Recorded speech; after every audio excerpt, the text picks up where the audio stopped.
Wait lang. Ano ba yan? Go, 1, 2, 3, go. Magandang hapon sa inyo lahat at na ngayon nakikita na nasa bus tayo at may isang bruhang tumatawag dahil nakakain siya ng bubog. Ate, ano pangalan nyo? Oh, sige. Oh, go. Okay. Bago ang lahat, gusto namin ipakita sa inyo ang aming nakuhang litrato kung saan nagkaroon ng aksidente. At Sa litrato, min. ay video. Kung saan may isang estudyante na nakangalang Maan Castro ang natamaan ng bubog. Tara. Ito ang video. Tignan natin.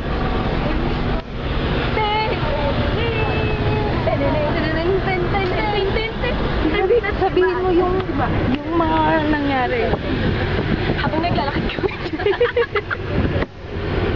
Dali na. Nag-umpisa yan dahil sa aming walang kwentang drive. At nakikita naman natin. Ito, kita mo. Yan. Teka lang. Yan. Ay, mag-interview ko. Wait lang. Ibigay mo sa akin video. Ayan, nag-umpisa yan dahil sa sanga ng mangga.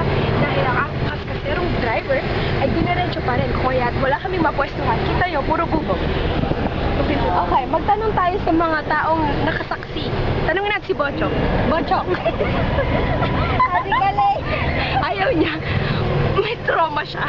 Okay, tanungin natin si Abby. Ano nangyari? Malay ka talaga ako eh. Okay, walang kwenta to saksi. Ito na lang. Saksi. Ito, saksi. Talaga saksi. Di ba siya nakakain pa ng bubog? Ito, nakakain ng bubog. Naka-experience. Ano masabi? O yung ano, isarado mo. Okay. Okay, let's Ito, may isa pa tayong tatanungin. Si Mika. Mika, ano masasabi mo sa insidente? No comment daw. Tunayan, makikita natin lahat ng mga estudyante ay nagka-trauma dahil sa pangyayari ito. Nakakalungkot isipin namin kasi kasero tayo driver. Ano pa tama ka? Go. Go. Sige, Nasaan na ba si Maan? Ito si Maan. Makikita natin si Maan. Dito Siya ang biktima ng basaging. Maan. Maan. Bakit ka ba ayaw makita?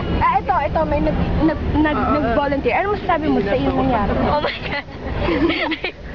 Nagbabolunteer. Oh my gosh. Sobrang traumatizing po. Tapos, Traumatizing siya. Pakita mo yung ano mo, yung jacket mo, dali. Wait lang. Sobrang traumatizing. actually wala siyang connection. Nakakatakot eh. Ito si Sir, dali. Sir, ano masasabi niyo sa pangyayari? No comment. Sir, bagay, wala talaga silang masasabi sa pangyayari ito. At ito po, isasarado na natin kasi delikado siya. Ayan, makikita nyo, kailangan ganitohin. Ay, si Sam ay isa sa katabi ni Maan. Ay, siya yung katabi ni Maan. Isa siya sa mga nagdodog. Yan, okay. Ano masasabi mo sa pangyayari sa iyong kaibigan? 50-50 Wala ko alam. Wala lang siya alam. Okay. At dito na po nagtatapos ang aking special interview para sa mga estudyanteng napahamak sa bus. That's all. I thank you. Back to you, Jackie.